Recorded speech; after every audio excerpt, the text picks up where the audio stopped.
So I'm also not allowed to ride a bike because apparently prerequisite to riding a motorcycle is you have to ride a bicycle first.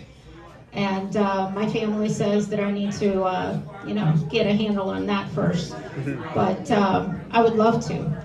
So speaking of motorcycles, I got two kids, 20, almost 21 and 26, and they do ride motorcycles.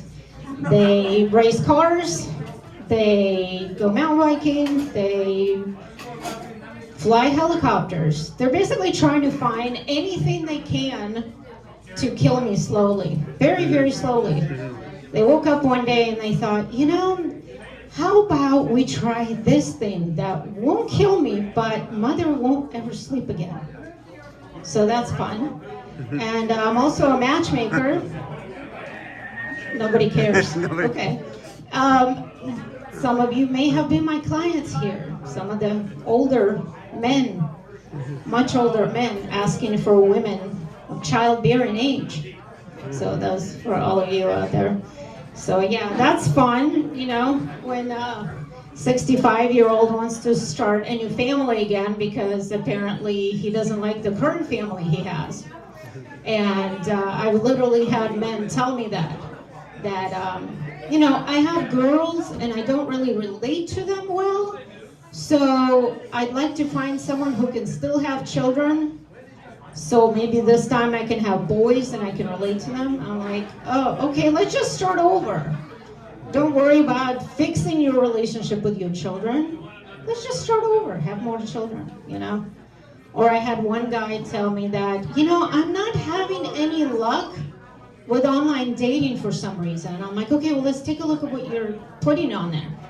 And I saw his profile and I almost fainted. He basically was in his, I'm talking up here. Yes, you can stop at any time, Thank you. So his profile said, I'm a 56-year-old man, and I'm trying to find somebody between ages of 30 and 40 to have a family with. But if they have young children, preferably boys, because I relate better to them. And I'm thinking, you might as well just put pedophile on your online dating profile because that's what it sounds like to women, especially mothers, right? Any mothers in here? No mothers? No mother. Boo-hoo? Did you say boo-hoo? Okay. I guess mothers are not welcome here. But, so, and what else was I going to talk to you about? Yeah, kids trying to kill me. I'm actually from the former Soviet Union. Yeah, I came here when I was a teenager. So I was born in Ukraine, because that's where my mom's from. Look at my pretty mom. Give it up for my mom.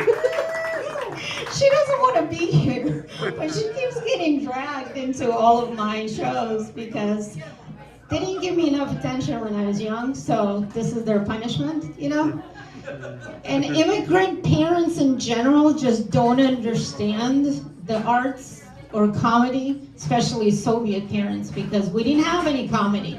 We didn't have any laughter. In fact, I wrote a book called No Smiling Allowed because there was no smiling where I'm from. And if you did smile, that meant you had something that other people didn't. And you usually disappeared the next day because your neighbor would go tell the KGB or the Russian police, hey, my neighbor, Vanya over here, he's been smiling lately. We're not sure why, but he's been smiling a lot. So, they come over, they bring you in, and they're like, why are you smiling? And he's like, I don't know, just having a good day. Why? Why are you having a good day? You got something we don't? More money? No, just listen to a record. What record? It just, it was so intense because you can't have any fun. In fact, in the Russian language, I don't know if anybody knows. Anybody speak Russian here? Yeah, da. Yeah, da? Okay. Oh, yeah, close enough. Thank you. Vodka. Vodka? All right. Thank you, husband. He's the only one participating here. There really is, in Russian language, there is no word for fun. It's true, you can look it up after I'm done here. Just wait. The closest word in the Russian language to fun is something the equivalent of content, as in, so you having a good day? No, I content. We don't know how to enjoy ourselves. We literally are born, we're told to work, and then we die. Which is kind of sad because that's what happened to my dad. Yeah, but he worked his whole life, and I remember he was nearing 70, and he said, well, they're telling me I need to retire, but what do I do? What is that? I know Americans are really good with that. They like to retire, they like to have fun. What is that? What do I do? And my husband was like, well, you can pick up a hobby. Hobby? What is that? I'm like, well, Vlad, it's a thing you do for fun. He's like, what is that? And this went on for like a year. He just wouldn't quit because he didn't know what to do with himself, And then once he quit, a year later, he was dead. That's a whole other story. Kaiser killed him, but we're not going to go into that today. But, so my point is, that we literally are bred according to communists. You're born, you live, you go to sleep, you eat, you work, and then you're dead.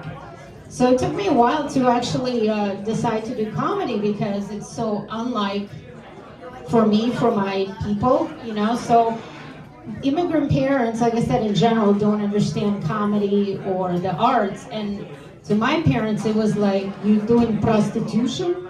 Because comedy equals prostitution. And I also have tattoos, and they disown me for that as well, because apparently comedy, prostitution, tattoos, just all goes the same way, the same direction. They don't get it. They still don't get it. And most of the time, my mom sits on her phone when I'm doing comedy, but she's actually listening today, so that's pretty good. Anyway, I keep getting tangled in this stupid cord, but anyway, so yeah, that's a little bit about me. We have a great lineup of some great people, and maybe somebody will stop talking, and then we can continue. I'm just gonna sit here silently until they stop talking. It's never gonna happen, is it? No. All right, so we're gonna keep going. So thank you guys for listening to me, and welcome the next comic, Sam K, to the stage. And give him up. He doesn't even help. Oh, no, you hurt yourself. All right, give it up, keep it going.